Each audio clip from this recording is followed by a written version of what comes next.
On vit dans une société où ne pas se sentir bien est presque devenu la norme. La majorité des gens sont stressés ou désenchantés, souvent sans même qu'il y ait une raison en particulier. C'est simplement devenu leur mode de fonctionnement par défaut. Le plus grave, c'est que ça ne nous interpelle même plus. Tu demandes à quelqu'un « Comment ça va ?»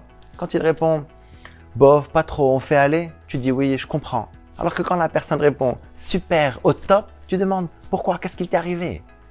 Quand quelqu'un se sent mal, ça ne nous surprend pas, on comprend. Alors que quand quelqu'un se sent bien, ça nous étonne et on se demande pourquoi. Tu trouves pas ça bizarre? Ça ne devrait pas être l'inverse plutôt. On ne devrait pas se sentir bien par défaut. Il faut absolument que l'on change ce conditionnement. Parce que le danger, c'est que cette attitude de désenchantement est contagieuse. Et même les personnes qui avaient l'habitude d'être enthousiastes, elles commencent à se sentir mal à l'aise d'être bien. Elles commencent à baisser leur volume ou baisser leur lumière pour ne pas être exclues, pour ne pas brusquer leur voisin qui se sent pas très bien. Le problème, c'est que décaféiner ton sourire ne va pas faire que l'autre se sente mieux. Que tu sois petit joueur ne rend pas l'autre plus grand.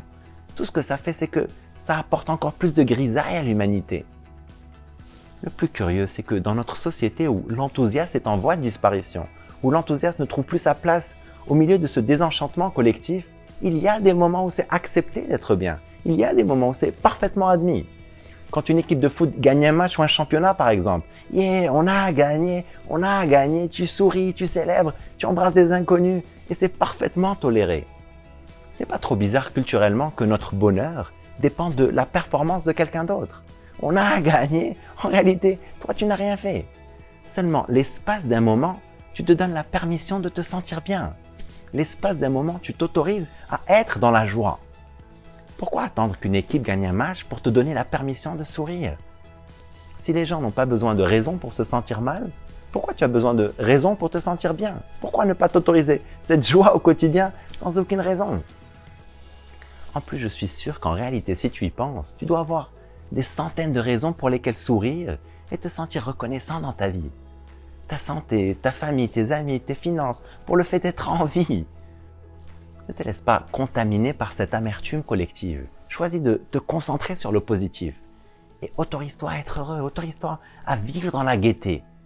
Quand tu te réveilles le matin, si tu es encore vivant, réjouis-toi, souris. Choisis d'être reconnaissant pour cette nouvelle journée. Choisis d'être dans la bonne humeur. Tu n'as pas besoin d'excuses pour te sentir bien. Tu as juste besoin de te donner la permission. Je t'encourage à vivre une vie extraordinaire. Vive al-hayat!